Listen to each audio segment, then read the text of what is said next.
This is Electric Universe Geology Earth News, once again making a detour to Mars.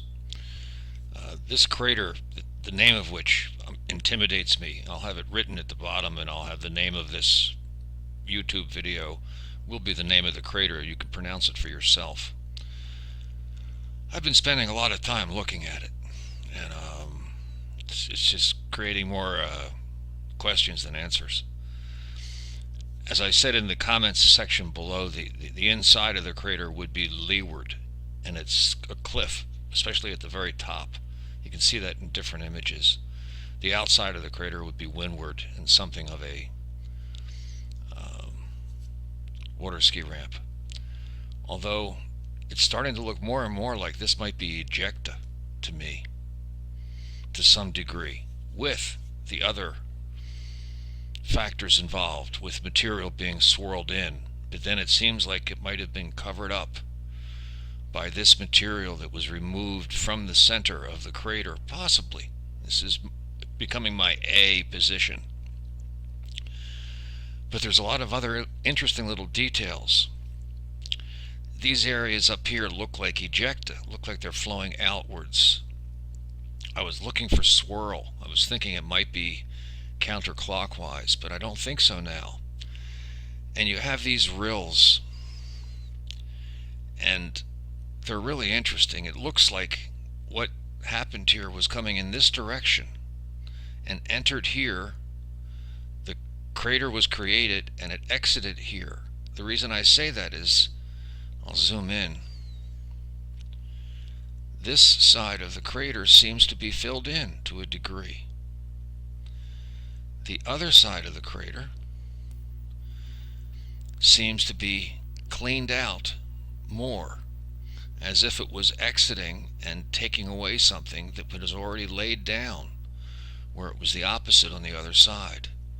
Something came in, created a rill, and then it was covered up, possibly by ejecta or possibly by swirling material, or a combination. Here are the cliffs that I refer to. I'm not sure if this is ejecta. I don't think so. I think this might be material that was being laid down in a dusty model from above, and then ejecta might have been thrown out of here electrically. I don't think it's an impact. The odds of this happening in the midst of these rills, it seems like there's only an electrical explanation. The odds of that being an impact crater with these rills, I don't see where the rills would be connected to an impact crater. Somebody can correct me if I'm wrong.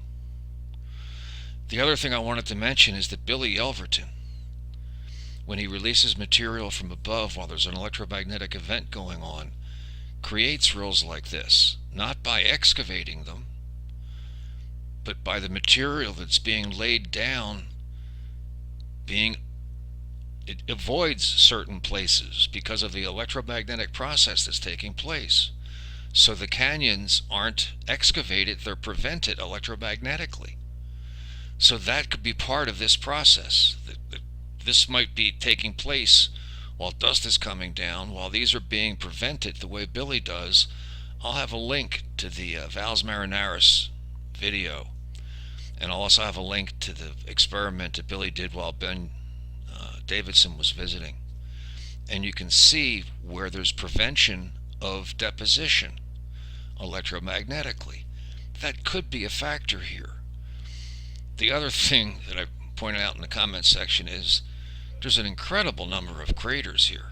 It's just full of them. And this is the north side of Mars.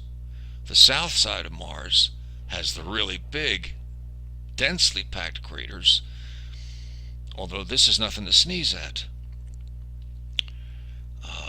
By the way, this is about 4 miles across. I said it was insignificant in the first video. It is, compared to the craters in the southern hemisphere, which are truly massive. So a 4-mile crater compared to what you find in the south is really chicken feed. But a 4-mile crater is a 4-mile crater. It's kind of a big deal. Bigger than a meteor crater. So comment section would be cool if people want to chime in. Is it ejecta? Is it swirling dust? Is it impact? I I find it fascinating. And is this the entry point? Is this the exit point? Does that have nothing to do with it? There's a lot of questions, which is really nice. And I thank you. I also wanted to briefly mention another way of looking at Mars, something different than the northern hemisphere being excavated to a great depth, which would require massive amounts of current, which is available, but it's nice to make it as simple as possible, I think.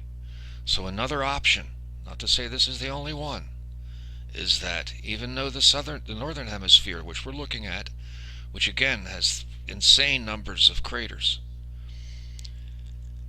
compared to the southern hemisphere, this is nothing. So the southern hemisphere might have grown much, much faster in altitude because of an electromagnetic event going on while there was dust in the air, increasing the depth of the southern hemisphere, while the northern hemisphere grew. You can see there's growth going on here in these layerings with the map with the color showing depth and altitude. So it's just a different way of thinking growth instead of excavation.